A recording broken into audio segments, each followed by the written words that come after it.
They said I didn't deserve to hold my diploma, then slapped me right in front of the congrats banner. The music stopped dead, champagne tray crashed to the floor, and my mother announced, "She's no hero." But tonight isn't their celebration to control. Tonight is a trap with cameras rolling, witnesses watching, and an envelope that will change everything. When my special guest walks through that door, every person in this room will freeze. Count to 3. Lights go out. Truth comes on. My name is Lena Hart, and I've just graduated with a master's degree in cybersecurity from Westlake University, the Riverview Hall in Maple Ridge, Ohio. Should have been my sanctuary tonight, a place where years of late-night coding and exhausting research finally paid off. Instead, it became my public execution ground. The champagne fountain sparkled under the string lights as I stood at the microphone, thanking the 70-something guests who'd come to celebrate. My parents, Diane and Patrick Hart, sat at the head table, their practiced smiles gleaming like the fake Rolex on Dad's wrist. My younger brother Evan fidgeted beside them, avoiding eye contact with everyone. I couldn't have done this without the support of... That's when Mom stood up, her heels clicking against the marble floor like a countdown. She grabbed the microphone from my hand with such force that feedback screeched through the speakers. "Let me tell you all something about my daughter." Diane's voice dripped with venom masked as maternal pride. "She stands here in that designer dress, holding that fancy degree, pretending she earned it all herself. But who paid for it? The Hart Family Education Fund, our sacrifice, our investment." The room temperature seemed to drop 10 degrees. Conversations died mid-sentence. A waiter froze with a tray of canapes halfway to a table. "Mom, that's not... Don't you dare!" She turned to the crowd, her voice rising. "We mortgaged our future for this ungrateful child who now wants to pretend she's some self-made success story. She's no hero." I stepped forward, my hands shaking. The fund was Grandma Eileen's money. She left it specifically for my education before she died. "You know this." The crack of my father's palm against my cheek echoed through the hall like a gunshot. The impact sent me stumbling backward, my hip hitting the gift table. Someone's wine glass shattered on the floor. "You will not disrespect your mother," Patrick growled, his face red with rage or alcohol, probably both. "We managed that money when you were too young to know what to do with it. We made the decisions that got you here."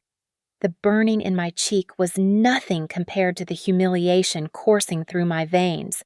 70 pairs of eyes watched as tears I refused to let fall blurred my vision. Behind my parents, the congratulations banner mockingly fluttered in the air conditioning. Evan finally looked up, his face pale. His lips moved like he wanted to say something, but Dad's glare pinned him to his chair. Someone cleared their throat, Mrs. Bell Patterson from down the street. "Perhaps we should..." "Stay," Mom commanded, grabbing another microphone from the DJ booth. "Everyone should know what kind of daughter we raised. One who forgets where she came from the moment she gets a piece of paper from a university." The whispers started then, rippling through the crowd like wildfire. I heard fragments, family fund, ungrateful. Always thought she was, but also Eileen's money. That's not right. Poor girl. I straightened my spine, touched my burning cheek, and looked directly at my parents. "You're right. Everyone should know exactly where the money came from." Dad laughed, ugly and sharp. "Go ahead, make a scene. Who's going to believe you? We have the paperwork. We have the receipts." I nodded slowly, memorizing this moment, the exact time showing on the wall clock, 7:43 p.m., the position of every guest, the 3 cameras I'd spotted the official photographer, someone's phone recording, and the security camera in the corner, and most importantly, the way my parents stood there in their arrogance, so certain they'd won. "You're right," I said quietly, picking up my graduation cap from where it had fallen. "You have the paperwork." I walked toward the exit, each step measured and deliberate. At the door, I turned back one last time. My parents were already turning to the crowd, beginning their damage control, painting me as the unstable daughter who'd forgotten her roots. Let them talk. Let them spin their stories. Because I knew something they didn't, every financial transaction leaves a trail. And I'd just graduated with a master's degree in finding exactly those kinds of trails. The night air hit my burning cheek as I stepped outside, phone already in my hand, scrolling to a text from my bank I'd been ignoring for weeks. Unusual activity detected on account ending in 4827. Grandma Eileen's account. The party continued behind me, muffled voices and nervous laughter bleeding through the doors. They thought this was the end of the story the ungrateful daughter put in her place. They had no idea it was just the beginning. The service kitchen of Riverview Hall became my command center.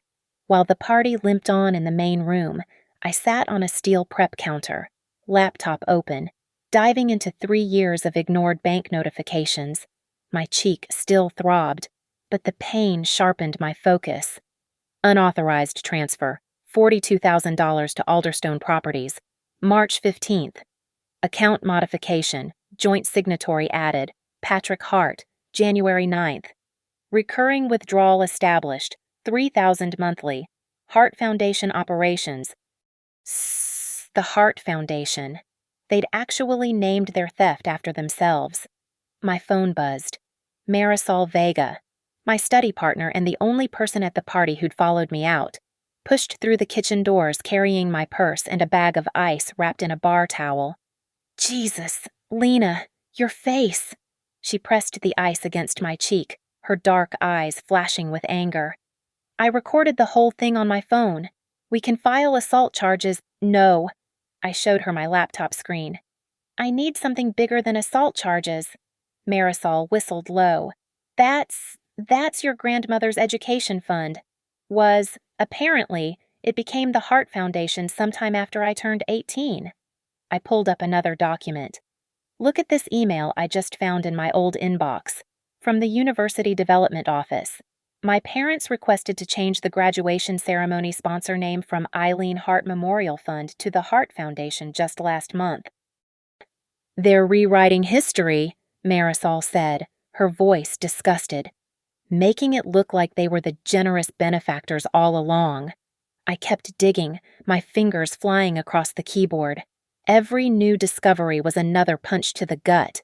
They'd been siphoning money for 5 years right after Grandma Eileen died and left me the fund in her will. The account was supposed to be locked until I turned 18, then transferred to my control for educational expenses. Instead, my parents had somehow gained access and had been bleeding it dry, funneling money into a shell company called Alderstone Properties. What's Alderstone Properties? Marisol asked, reading over my shoulder. No idea, but I found the incorporation documents. CEO Patrick Hart, incorporated 2 months after Grandma died. Your dad created a fake company to steal your inheritance. Not fake, just empty. Look, I pulled up property records. They bought an investment property in Florida. Except the address doesn't exist. It's a vacant lot they purchased for $2,000 and claimed they paid $200,000. My phone rang. Evan. Don't come back out here, he whispered, sounds of the party behind him. Mom's telling everyone you're having a mental breakdown, that the stress of grad school made you delusional. Evan, did you know about the money? Silence. Then Mom made me sign something. Said it was to help with taxes. I didn't. I thought it was legit. She said you knew. What did you sign? Some witness statement about your spending. Said you used the fund money for spring break trips and designer clothes. Lena, I swear I didn't know. When? Last week.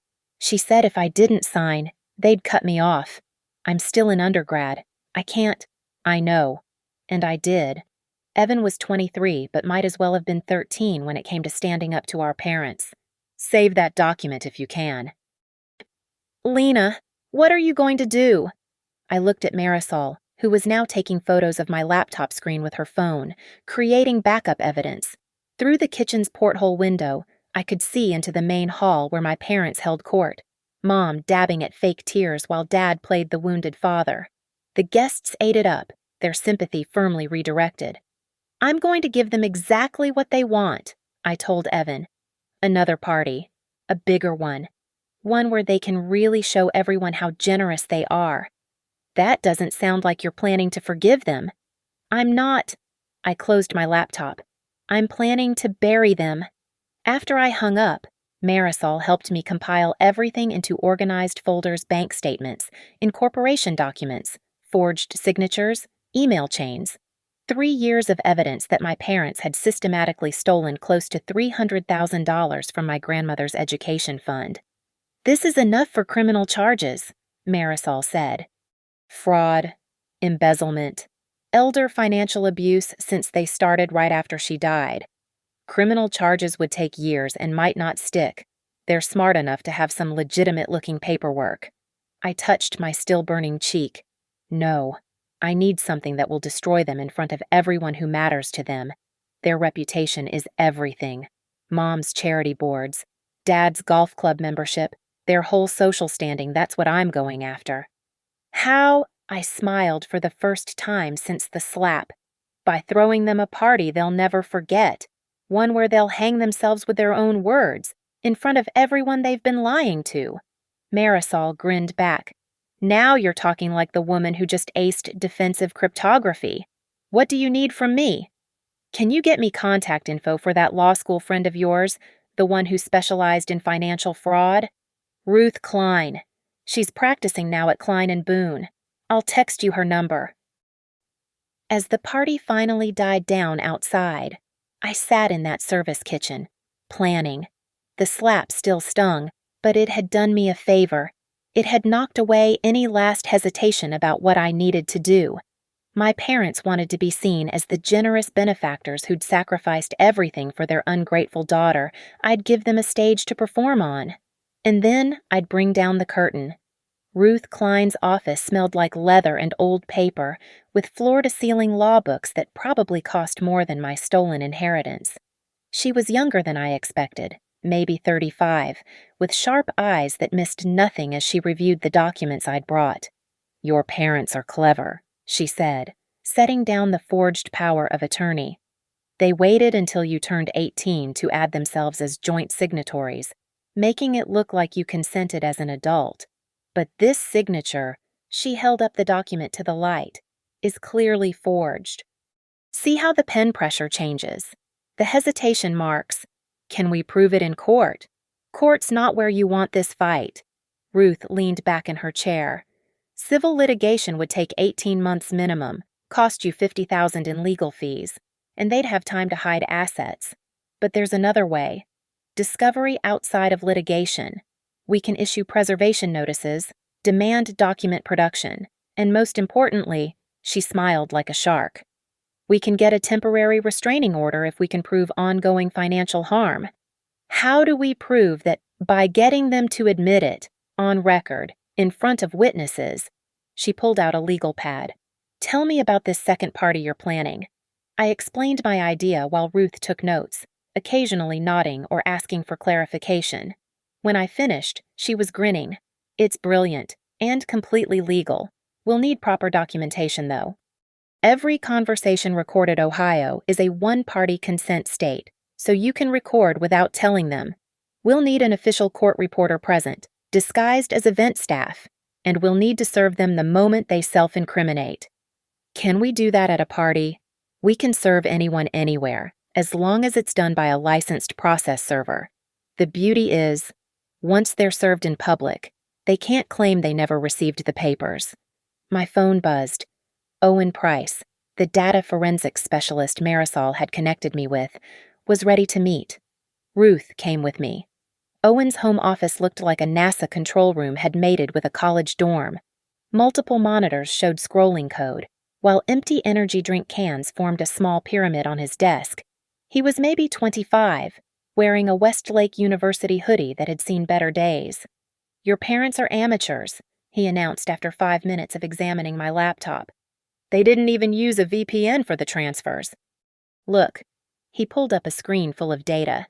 "Every transaction has an IP address, all from your parents' home network, and this, another screen, is the email your mom sent from her personal Gmail to the bank, authorizing the addition of your dad as a signatory. She attached a photo of your supposed signature. Can you prove it's forged? Better, I can prove when it was created. He pulled up metadata. This image was taken 3 months after the date on the document. Your mom photographed an old signature of yours, probably from a birthday card or something, edited it onto the bank form, then submitted it. That's fraud, Ruth said, taking photos of the screen. Federal fraud, since it involves a financial institution. Owen wasn't done. The Alderstone Properties rabbit hole goes deeper. They've been using it to issue fake invoices to the education fund. Look, educational consulting services, academic planning support, college preparation resources, all billed at exactly $9,999, just under the $10,000 that triggers automatic scrutiny, I said. Exactly. But here's the beautiful part. Owen pulled up another document. They filed these invoices with the IRS as business expenses. Tax fraud on top of embezzlement. Ruth was practically glowing. This changes everything. The IRS doesn't mess around. We can file a whistleblower complaint, and you might even get a percentage of what they recover. I don't want their money, I said. I want them exposed. Why not both? Owen suggested. But there's one problem. Your brother's witness statement. If they've gotten him to formally attest that you misspent funds, already handled.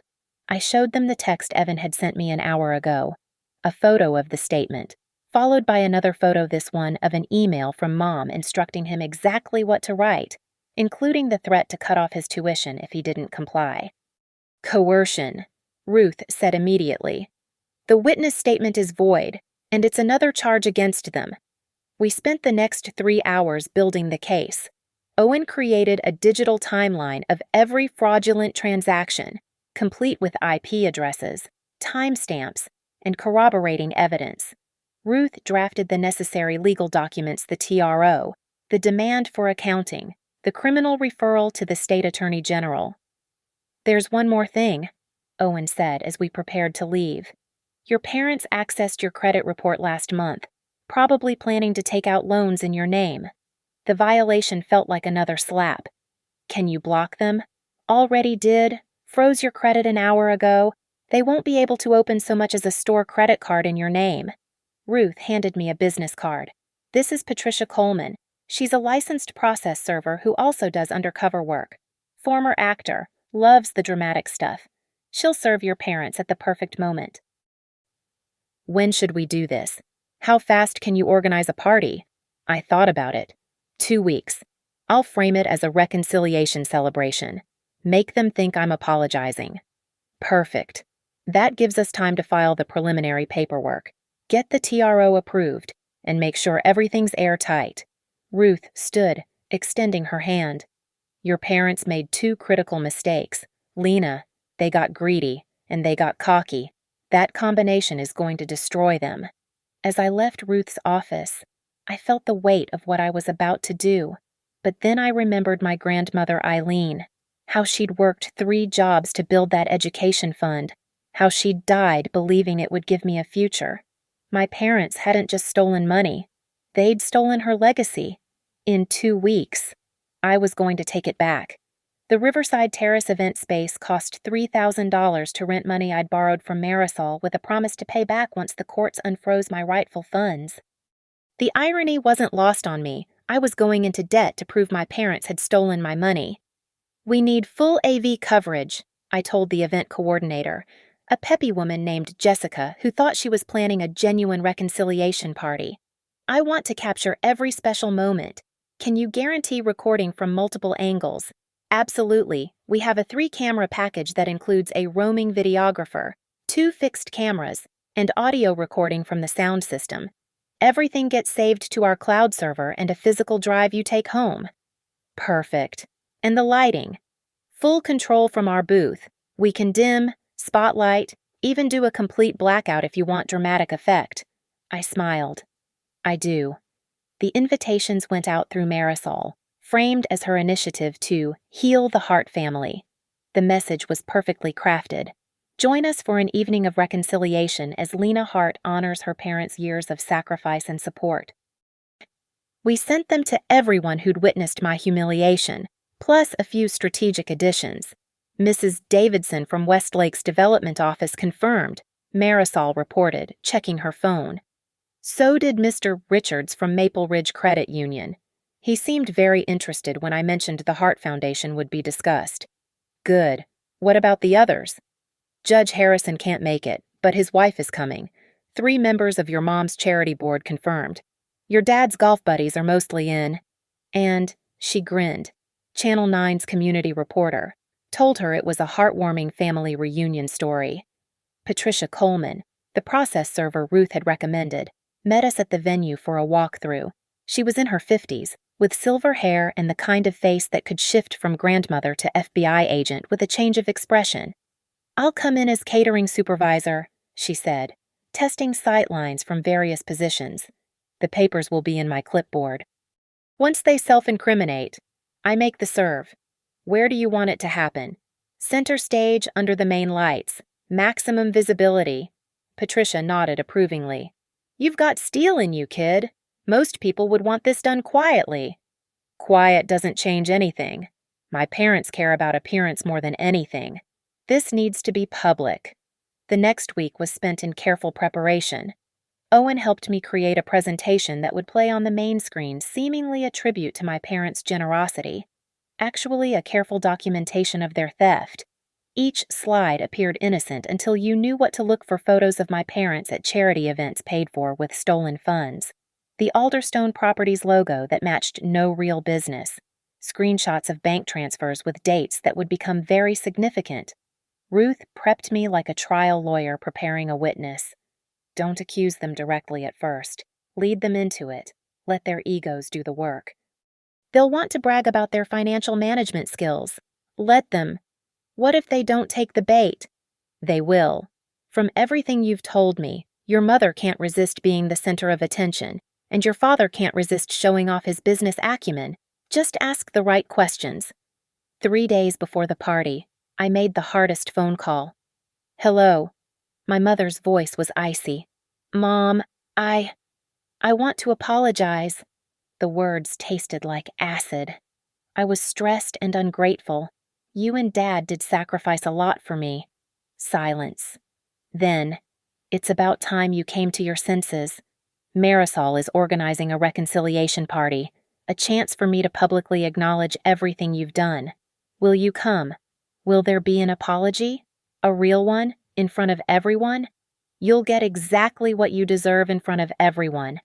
She mistook my tone for humility. Then yes, we'll come. But Lena, if this is another one of your dramatic scenes, it won't be. I promise you'll be the center of attention. After I hung up, I forwarded the recorded call to Ruth. One more piece of evidence showing I'd invited them in good faith, giving them every opportunity to come clean. The day before the party, Evan texted me, "They're planning something. Mom's been on the phone with her lawyer all morning." "Let them plan," I replied. "It won't matter." Lena, I'm scared. Do you still have that witness statement they made you sign? Yes. Bring it tomorrow. It's time you told the truth, too. The morning of the party, I stood in the empty venue running through my mental checklist. 3 cameras positioned and tested. Audio system wired to capture everything. The presentation loaded and ready. Patricia Coleman confirmed and in position. Ruth on standby with the legal documents. Owen monitoring remotely in case we needed any digital evidence pulled in real time. Jessica, the event coordinator, found me adjusting the podium microphone. "This is going to be beautiful," she said. "There's nothing like a family coming back together."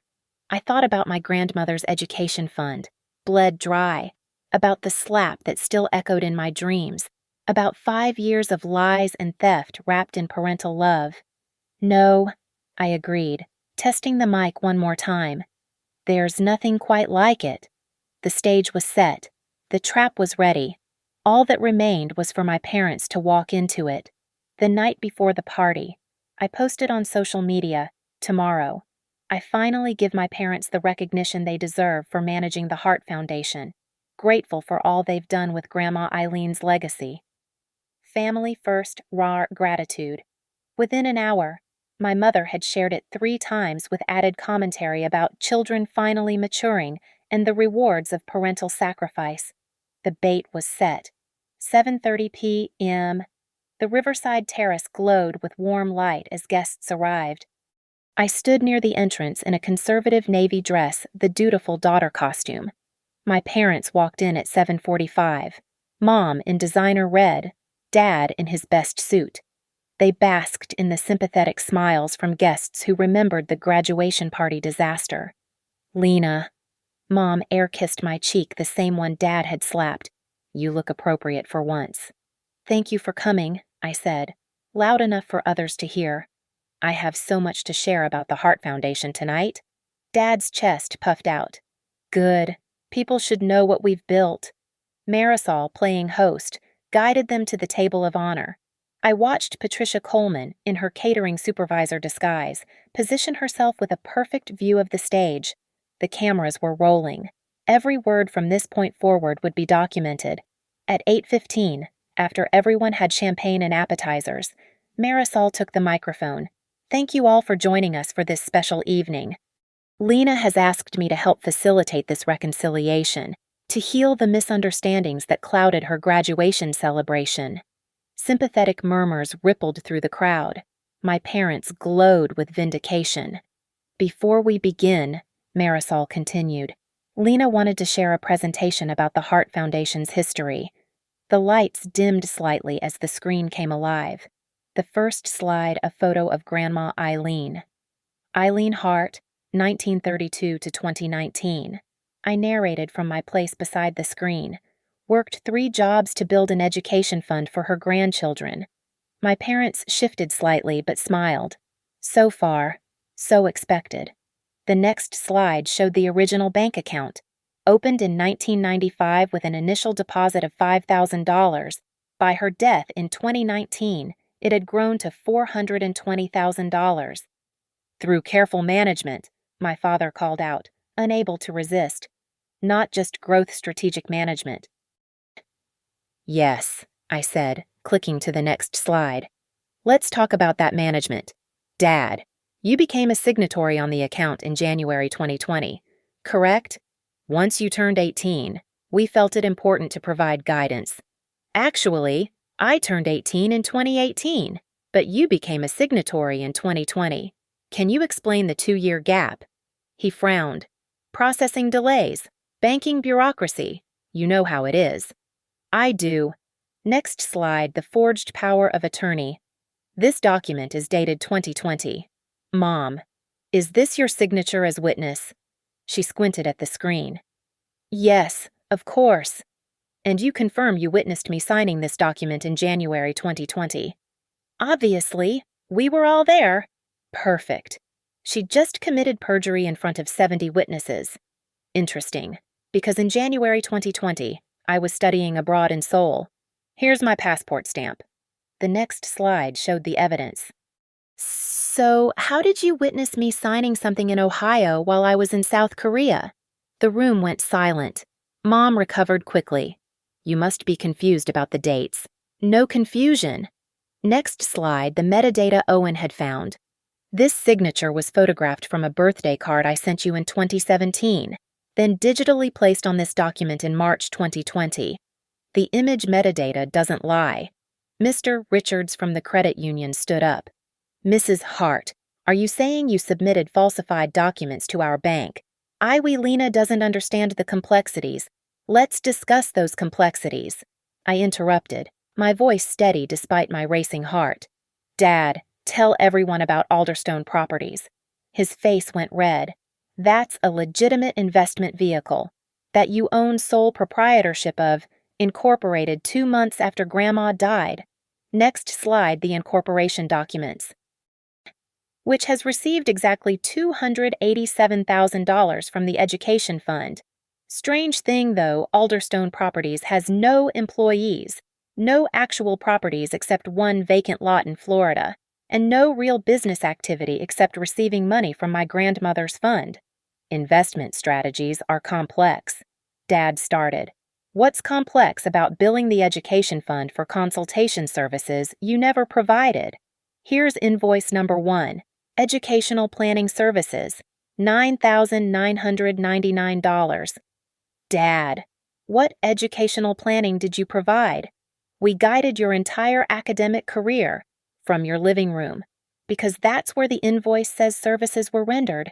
Every single invoice lists your home address as the service location. The Channel 9 reporter was recording everything on her phone now. Several guests had moved closer to the screen, studying the evidence. And Mom, I continued, clicking to the next slide emails she'd sent to Evan. Let's discuss the witness statement you made Evan sign. The one where he supposedly confirmed I used fund money for vacations and shopping sprees. Evan stood up from his table in the back. She threatened to cut off my tuition if I didn't sign it. I have the emails. Evan, Mom shrieked. How dare you? How dare you? I clicked to the final slide, a running tally of every dollar stolen. $287,000. Stolen from a dead woman's education fund. Your own mother, Dad.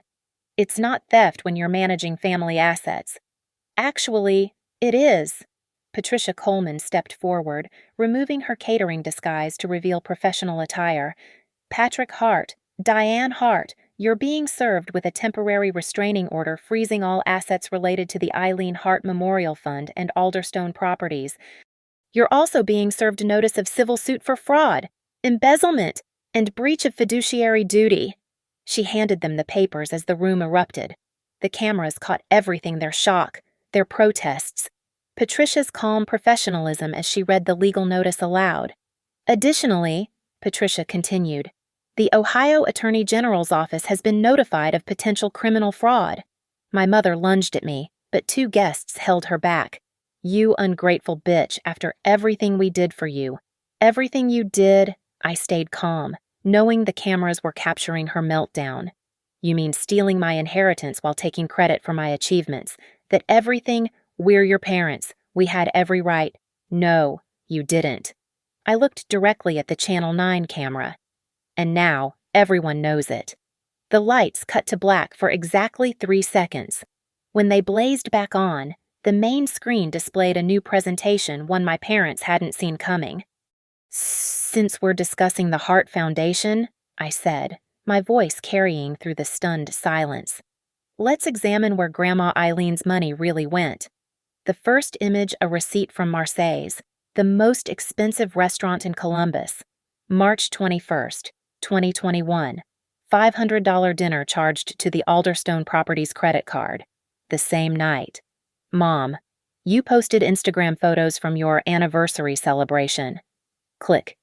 April through September 2021. Monthly charges of $3,000 to Willow Creek Country Club. Dad's golf membership. Click. December 2022. $15,000 transferred to Bright Horizons Cosmetic Surgery. The memo line says, educational materials. Mom, that's the month you got your facelift.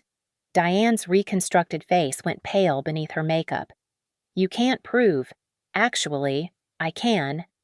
Your surgery date is public record from the malpractice suit you filed when you didn't like the results. The crowd gasped. Mrs. Patterson actually laughed. Click.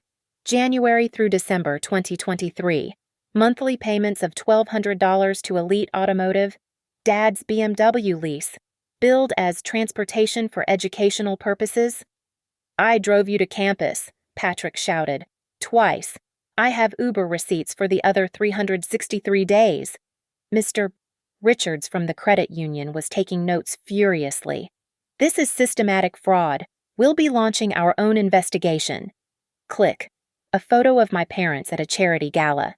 The Maple Ridge Hospital fundraiser, where you were honored as golden contributors for your $50,000 donation. Guess whose money that was? We were supporting the community. With my dead grandmother's money. Money she earned cleaning office buildings at night, working factory shifts, skipping meals so she could save for her grandchildren's future. My voice cracked for the first time. The room was dead silent except for the whir of cameras. And here's the best part. Final click. An email chain between my parents. Mom writing to Dad. September 2024. Need to move another $20,000 before Lena finishes her degree. Once she starts working, she might actually check the accounts. I looked directly at my mother. You knew. You knew I'd figure it out eventually, so you were bleeding it dry as fast as possible. You ungrateful. Dad started toward me, but Patricia Coleman stepped between us. Sir, I should remind you that any physical contact will be considered assault, and you're already facing criminal charges. Criminal! His voice went up an octave. Ruth Klein entered from the side door, having waited for her cue. Tax fraud, Mr. Hart. You claimed Alderstone Properties as a business, took deductions, but never provided actual services. The IRS takes a very dim view of that.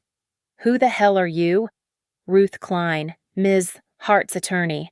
And I should inform you that every word you've said tonight has been recorded and will be submitted as evidence. Mom grabbed Dad's arm. Don't say anything else. We're leaving. Actually, Patricia said, you can't. The restraining order includes a provision that you must provide a full accounting of all funds within 72 hours. Leaving now could be considered contempt. The Channel 9 reporter pushed forward. Mr. Hart, Mrs. Hart, would you like to make a statement about these allegations? No comment. Mom shrieked, then immediately contradicted herself. This is a family matter taken out of context by a vindictive daughter who earned her master's degree despite you stealing her education fund. Marisol interrupted. Lena paid for her final year with loans because you drained the account. She had scholarships. Partial scholarships I earned with my grades, I said. While you were spending Grandma's money on country clubs and cosmetic surgery? Mrs. Davidson from the University Development Office stood up. I need to inform you both that Westlake University will be reviewing the Hart Foundation's claimed donations. Any misrepresentation is grounds for criminal fraud charges. The walls were closing in on them. Dad's face had gone from red to purple. Mom's carefully maintained composure was cracking like old paint. This is entrapment, Dad shouted. You set us up. No, I said quietly. I gave you the opportunity to tell the truth. You could have admitted what you did at any point. Instead, you chose to lie, under oath, on camera, in front of witnesses. Patricia held up her phone. The process server's bond requires me to video all serves. Your confession to falsifying documents is recorded in full HD. Evan approached the microphone, his hands shaking. I want to add something. He pulled out the witness statement. Mom, you made me sign this. You said Lena was wasting money, that she was ungrateful. But you knew it was lies. You dictated exactly what to write and threatened to destroy my future if I didn't comply. You're our son, Mom screamed. You owe us loyalty. I owe you nothing. His voice grew stronger. You stole from your own mother's grave. You abused both your children, and you did it all while playing the martyrs. The room erupted in conversation. Several guests were openly recording on their phones. My parents stood isolated in the center, their crime empire collapsing in real time. $420,000, I said, my voice cutting through the chaos. That's what Grandma left. $287,000 stolen. 20 years of her sacrifices thrown away on your vanity. But here's what you didn't steal: my degree, my future, and after tonight, my truth. The screen behind me displayed one final image: Grandma Eileen at my high school graduation, her face glowing with pride. This was never about the money, I said. It was about her legacy, and you don't get to steal that anymore. Patricia Coleman stepped to the center of the room, her voice cutting through the chaos with professional authority. Patrick Hart, Diane Hart, I need you to acknowledge receipt of these legal documents. We're not signing anything, Dad spat, backing away. You don't need to sign. You've been served in accordance with Ohio state law. This is being recorded. Patricia held up her phone, then began reading from the official documents. You are hereby ordered to cease and desist all access to accounts associated with the Eileen Hart Memorial Fund. A temporary restraining order is now in effect, freezing all assets of Alderstone Properties pending investigation for fraud. You can't do this, Mom shrieked. her carefully styled hair coming loose. "We have rights." Ruth Klein stepped forward. "Actually, your rights are quite limited when you're caught committing fraud. The Criminal Investigation Division of the IRS has been notified. The Ohio Attorney General's Office of Financial Crimes has opened a case, and the Federal Trade Commission is interested in your interstate wire fraud." "Interstate," Dad's voice cracked. "The Florida property scam. Crossing state lines makes it federal." The crowd pressed closer, phones out, recording every moment. Someone, I think it was Mrs. Patterson, actually started a Facebook Live. "Furthermore," Patricia continued, reading from the restraining order, "you are required to provide full accounting of all funds withdrawn from the Eileen Hart Memorial Fund within 72 hours. Failure to comply will result in immediate arrest for contempt of court." "This is your doing." Mom lunged at me again, but this time it was Evan who stopped her, stepping between us. "Don't touch her," he said quietly. "Not again. You're my son. How can you choose her over us? Because she never made me lie, she never threatened to destroy my future, and she never stole from our dead grandmother." Patricia raised her voice. "Mr. and Mrs. Hart, I need to inform you that any attempt to access the frozen accounts, destroy documents, or intimidate witnesses will result in additional criminal charges." "Witnesses?" Dad laughed bitterly. "These people are our friends." "We're your friends," corrected Judge Harrison's wife. "I'll be reporting this to the Judicial Ethics Committee. My husband can't associate with admitted fraudsters." Mrs. Davidson from the university added, "Westlake will be removing the Hart Foundation from all donor recognition. We don't accept stolen money." "It wasn't stolen." Mom's voice hit a hysterical pitch. "We managed it. We deserved compensation for our oversight." Ruth smiled coldly. "You just admitted to embezzlement. Taking compensation from a fund you weren't authorized to manage is textbook embezzlement." The Channel 9 reporter pushed through. "Mrs. Hart, did you just confess to taking money as compensation?" Mom realized her mistake too late. She grabbed Dad's arm, trying to pull him toward the exit, but Patricia blocked their path. "Before you leave, there's one more matter." She pulled out another document. "This is a civil suit for $300,000 in damages, plus punitive damages for emotional distress, defamation, and assault." "Assault!" Dad's face went white. I stepped forward, pointing to my cheek. "You slapped me. In public. 70 witnesses. Several recordings. That was parental discipline. I'm 28 years old. That was assault." Patricia nodded to someone by the door. 2 uniformed police officers entered. "We're not here to arrest you tonight," one officer said. "But we need to document this serve for the criminal investigation. Please don't leave town." Mom started crying ugly, desperate sobs that smeared her makeup. "How could you do this to us? We're your parents." "Parents don't steal from their children," I said. "Parents don't forge signatures. Parents don't commit fraud and then gaslight their kids about it. Everything we did was for this family. No, everything you did was for yourselves." I pulled out my phone, showing a screenshot. "This is your Instagram, Mom. Living our best life. Blessed to afford the finer things. Hard work pays off. Except it wasn't your hard work. It was Grandma Eileen's." The crowd was murmuring, some people openly expressing disgust.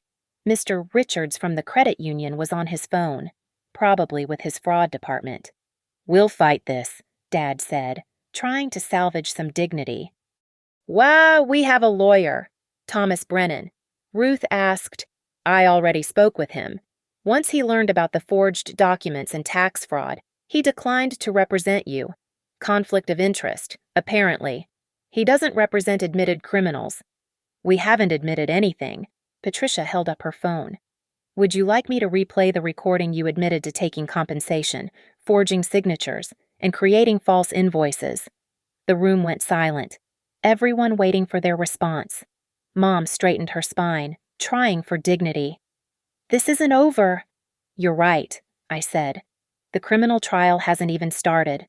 This is just the beginning." The police officers stepped aside, creating a path to the door.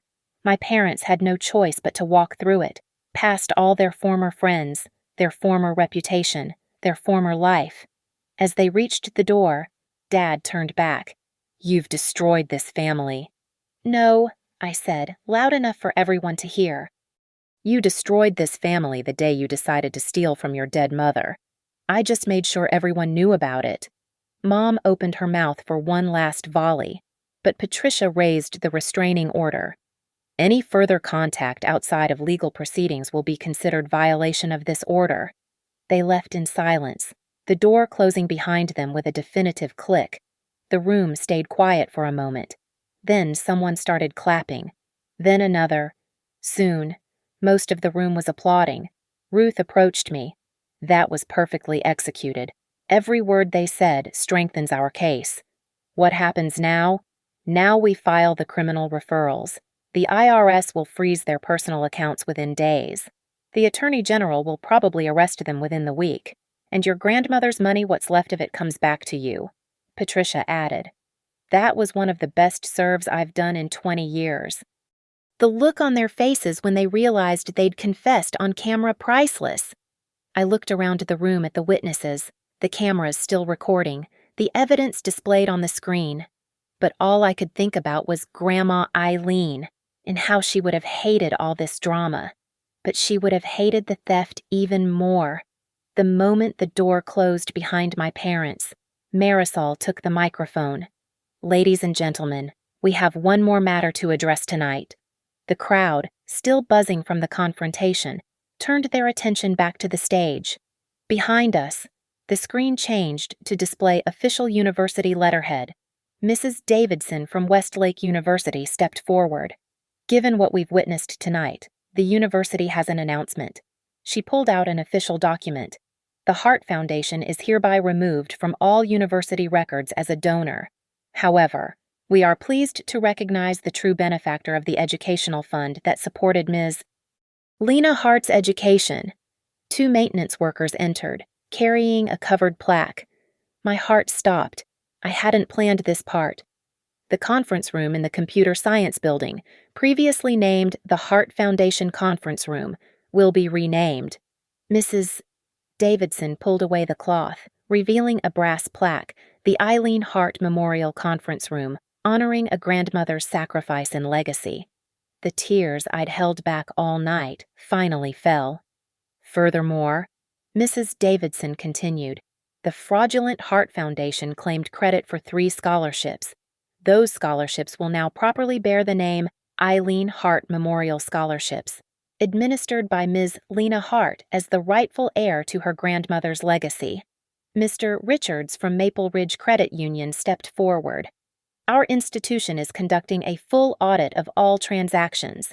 We estimate that approximately $100,000 can be recovered from existing Alderstone Properties accounts.